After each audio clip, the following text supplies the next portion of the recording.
Hola, buenas tardes.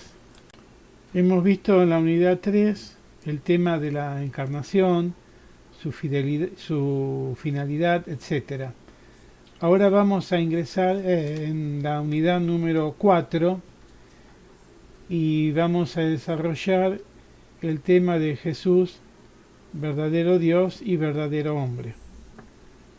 Nosotros justamente en la unidad anterior habíamos visto que el Hijo de Dios asume la naturaleza humana, es decir, se hace hombre sin abandonar su naturaleza divina. Por lo tanto, encontramos en Jesús dos naturalezas, la humana y la divina. Es decir, entonces, Jesús es, como afirma la fe de la Iglesia, verdaderamente hombre y verdaderamente Dios. Y ahora vamos a rastrear estos datos de Jesús como Dios y como hombre en los evangelios, en este caso en los sinópticos, para después verlo en el libro de los Hechos de los Apóstoles. Recordemos que son los sinópticos. Bueno, se refiere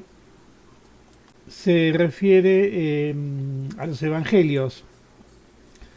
Los evangelios, recordemos, son 4, pero hay 3 de ellos, el de Mateo, Lucas y Mateo, Marcos y Lucas, que se llaman sinópticos porque son semejantes entre sí. Queriendo significar esta palabra, digamos, en cuanto al orden de la narración y sus contenidos. Por eso justamente que lo podemos abarcar dentro de un solo tema. De ahí el título, Jesús como verdadero Dios y verdadero hombre en los sinópticos. Es decir, en el Evangelio de Mateo, de Marcos y de Lucas. En ellos entonces podemos ver claramente cómo remarcan de una manera integral la humanidad de Jesús. Me olvidaba, yo voy a ir haciendo las correspondientes referencias del Evangelio y ustedes, como trabajo práctico y para cerrar el tema, me van a ir mandando el capítulo y versículo que yo les voy nombrando a continuación. Usemos una Biblia católica. Si no la tienen, me pueden bajar de internet señalando, por ejemplo, Lucas 2,52, que indica, 2 indica el capítulo y 52 el versículo. O si digo Lucas 24,25-27, significa que es el capítulo 24 y que va del versículo 25 al 27. Lo bajan de internet, ponen entonces, por ejemplo, como recién le decía, Lucas 2,52 y van y ponen Biblia del pueblo de Dios. Y ahí lo van a encontrar perfectamente. Y como trabajo entonces me transcriben esos versículos y los suben a la plataforma como complementación del audio que les estoy haciendo. Por eso el tema va a ser más corto para que ustedes puedan inmediatamente hacer este trabajo que yo les indiqué. Bueno, en primer lugar, Mateo señala, por ejemplo, que Jesús procede por medio de las genealogías de la estirpe davídica, pertenece al pueblo de Israel en un momento determinado de su historia. como hombre también participa este, del crecimiento de todo hombre. Por eso que San Lucas va señalando que Jesús crecía en sabiduría, estatura y gracia delante de Dios. Ahí tenemos entonces Lucas 2:52. Otros detalles indican, especialmente en Marcos, el realismo de la humanidad de Jesús.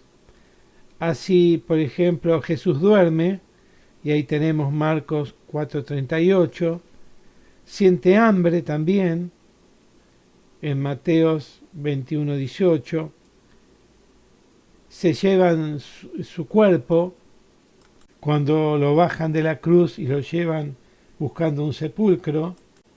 Los evangelistas también nos relatan las múltiples manifestaciones que tiene Jesús hacia los demás, su sensibilidad. Y ahí tenemos Mateo 21, versículo 18. Bueno, se llevan su cuerpo, lo retiran cuando lo bajan de la cruz. Murió realmente.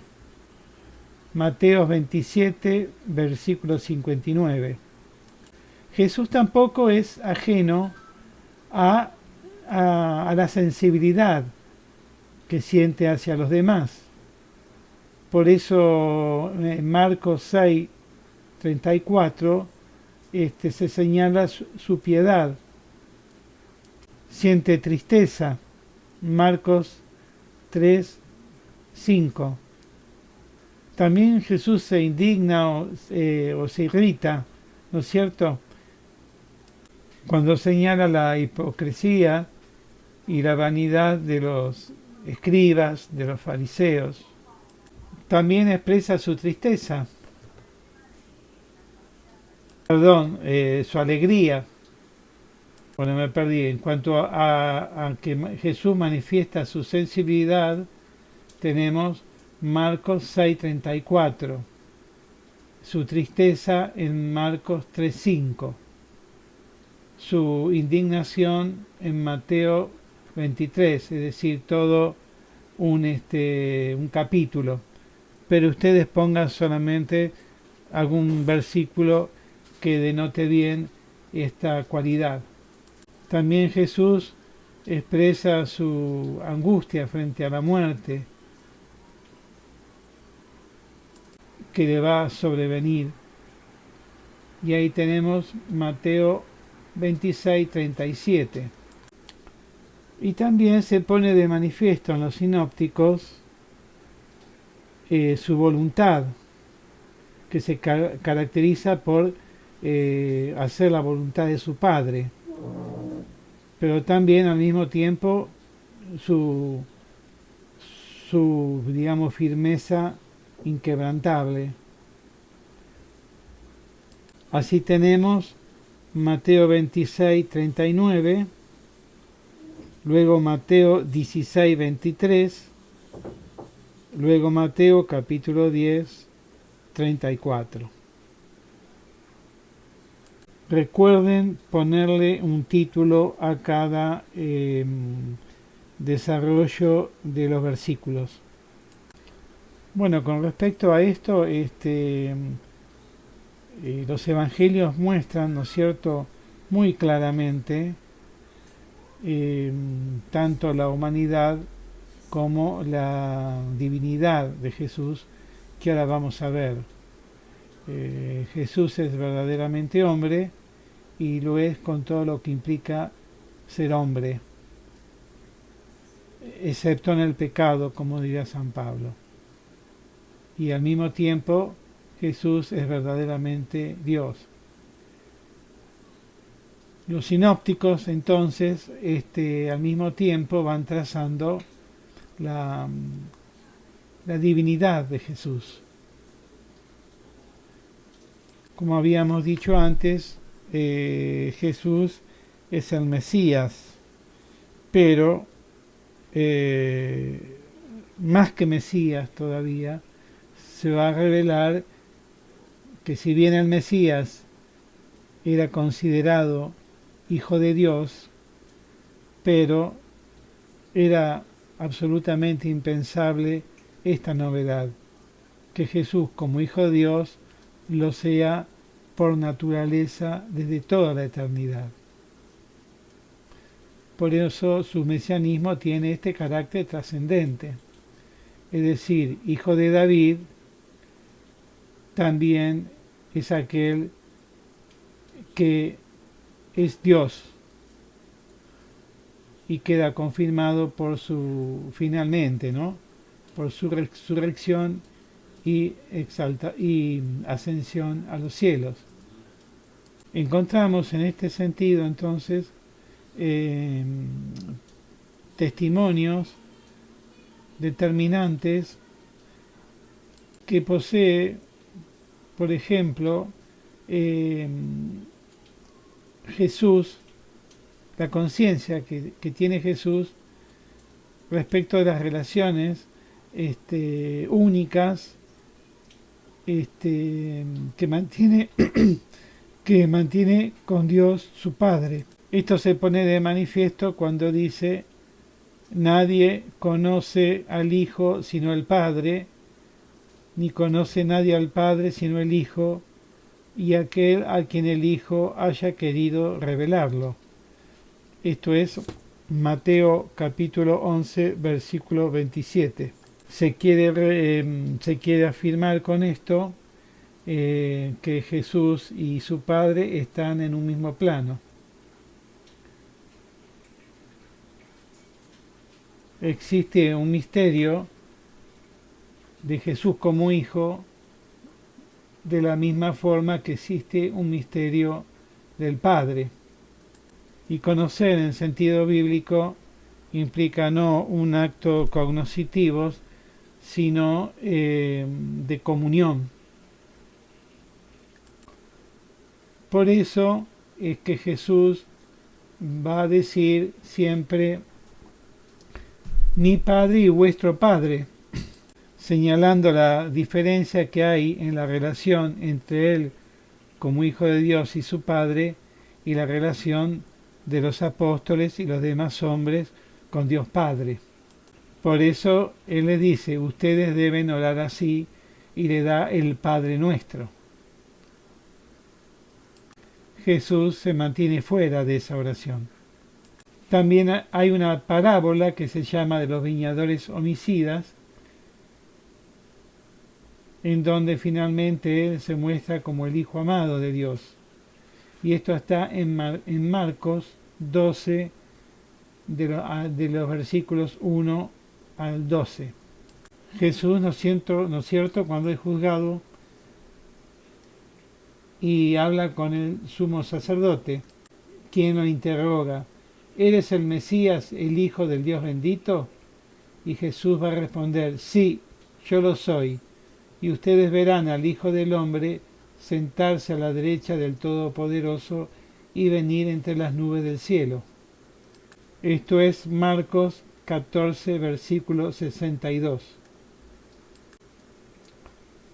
Por supuesto, la respuesta es una de las causas que la vaya, o tal vez la principal que la va a llevar a la muerte, es que lo van a tratar a Jesús de blasfemo.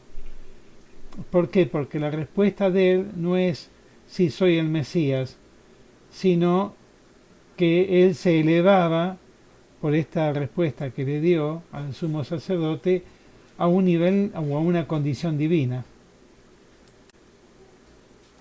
Por eso al final le van a decir: ¿no es cierto?, nosotros no te condenamos por nada malo, sino porque vos, siendo hombre, te haces pasar por Dios.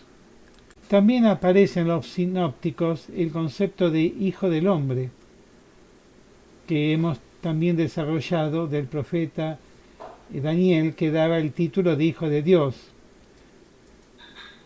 Pero no lo daba en un sentido, digamos, figurado, metafórico, sino que hacía alusión a su realidad trascendente, y que por lo tanto los judíos consideraban que Jesús, al hacer referencia a que era Hijo de Dios, pero en un sentido sustancial, desde toda la eternidad, iba para ellos en contra del monoteísmo enseñado en el Antiguo Testamento. Y esta, como veremos más adelante, va a ser una de las causas por las cuales Jesús va a ser rechazado por los judíos, en tanto que lo acusaban de querer introducirlo en un politeísmo. Y al él considerarse Dios, que era hombre, en la idolatría, por lo tanto.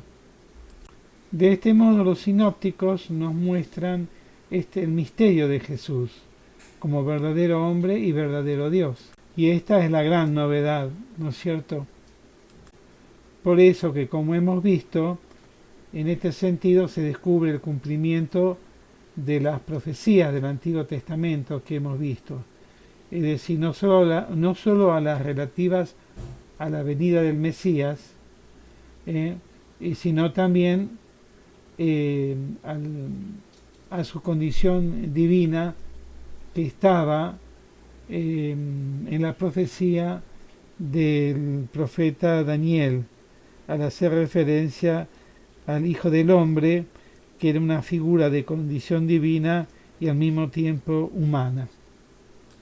En cuanto entonces al libro de los Hechos de los Apóstoles, recordemos que el libro de los Hechos viene después de los 4 evangelios y relata la naciente vida de la iglesia y de la predicación apostólica y especialmente de la de Pedro y Pablo. Y en este libro de los Hechos se unen dos nombres que ya habíamos visto: Jesús, Señor. Y estas expresiones están íntimamente relacionadas. En este sentido, Jesús es el Mesías esperado, el descendiente de David. Y entonces hay un estrecho vínculo entre el nombre de Jesús, hombre, Mesías, y el nombre de Señor, que es un nombre, como habíamos dicho, divino. En el Antiguo Testamento se lo llamaba a Yahvé con el nombre de Señor, Adonai. Ahora, ¿no es cierto?, y los cristianos se lo aplican a Jesús. De manera que proclamar que Jesús, hombre, Mesías, el Señor, implica al mismo tiempo proclamar la divinidad de Jesús. En este sentido podemos citar entonces al libro de los Hechos, capítulo 7, del 59 al 60. Entonces ustedes ponen Hechos de los Apóstoles, ponen el capítulo, los versículos y le agregan Biblia del Pueblo de Dios y lo pueden entonces bajar sin problemas. Ahora pasamos a San Pablo, quien a través de sus distintas cartas nos hacen referencia a la humanidad y a la divinidad de Jesús. En cuanto a su divinidad, en cuanto a su humanidad, San Pablo no compuso ningún evangelio. Sí, un discípulo de él, que era San Lucas, que escribió el evangelio. Pablo en ninguna parte hace referencia a los milagros de Jesús, pero eso no significa que Pablo ignorase su existencia histórica. Por eso él recuerda que Cristo es israelita, de la descendencia de David. Y ahí tenemos Romanos 9, capítulo 9, versículo 5 y capítulo 1, versículo 4, que también nació de una mujer, que nació bajo la ley. Gálatas capítulo 4, versículo 4, que instituyó él la última cena con los apóstoles. Eso está en la primera carta de los Corintios, capítulo 11. Cuando vayan en busca en internet de esta carta, ponen 1 Corintios y ponen 11. Solamente pongan el párrafo, ¿no es cierto?, donde hace referencia a la última cena. Y habla obviamente que murió y resucitó. O cuando dice que Jesús es el único mediador entre Dios y los hombres. Cristo Jesús, hombre a su vez. Por ejemplo, en Romanos capítulo 8, versículo 3. También hace referencia a que Cristo, siendo de condición divina, se humilló. Es decir, como él dice, se anonadó a sí mismo, es decir, se relajó en su condición divina, tomando la condición de esclavo y haciéndose semejante a los hombres. Y ahí tenemos Filipenses capítulo 2, versículo 7. En cuanto a su divinidad, Pablo lo afirma claramente. Sí, en la carta a los Filipenses, capítulo 2, a partir del versículo 5 en adelante, es un himno donde dice que Cristo, siendo de condición divina, se humilló, asumiendo la condición humana, y que Cristo es el nombre que está sobre todo nombre, dando a entender su preexistencia divina, es decir, preexiste como Dios.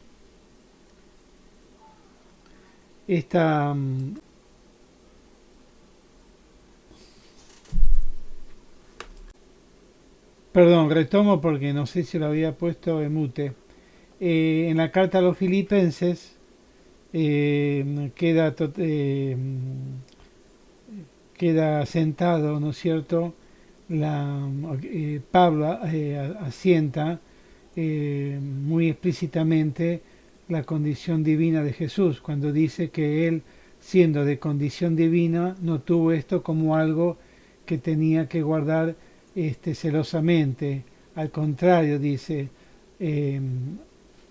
se anonadó a sí mismo, haciéndose semejante a los hombres. Es decir, se anonadó, se relajó en su condición divina. Esto lo tenemos entonces en Filipenses, del versículo 5 al 11, donde también dice que Jesucristo es el nombre que está sobre todo nombre, de modo que al nombre de Jesús toda lengua lo proclame en el cielo y la tierra, y proclame para gloria de Dios, Jesucristo es el Señor, es decir, es Dios, confirmando de esta manera la preexistencia eterna de Jesús junto al Padre. Por lo general, Pablo reserva el término Dios para designar al Padre, pero también lo va a llamar explícitamente a Dios. Lo va a llamar a Jesús explícitamente Dios. Por ejemplo, en la carta a los Romanos, en el capítulo 9, versículo 5. Y en Gálatas, capítulo 4, del versículo 4 al 5, Pablo distingue nuestra filiación adoptiva de la filiación divina de Cristo. Semejante cuando en el Evangelio de San Juan diga, subo a mi Padre y vuestro Padre, estableciendo la diferencia que hay entre él como Hijo de Dios y la de los hombres. También en la condición divina, como Hijo de Dios, se halla su expresión en las fórmulas trinitarias, en donde distingue a Jesús del Padre y del Espíritu Santo. Por ejemplo, en la primera carta de los Corintios, capítulo 12, del versículo 4 al 6, cuando dice: ciertamente hay diversidad de dones, pero todos proceden del mismo Espíritu, es decir, el Espíritu Santo. Hay diversidad de ministerios, pero un solo Señor, o sea, Jesucristo. Hay diversidad de actividades, pero es el mismo Dios, es decir, el Padre, el que realiza todo en todos.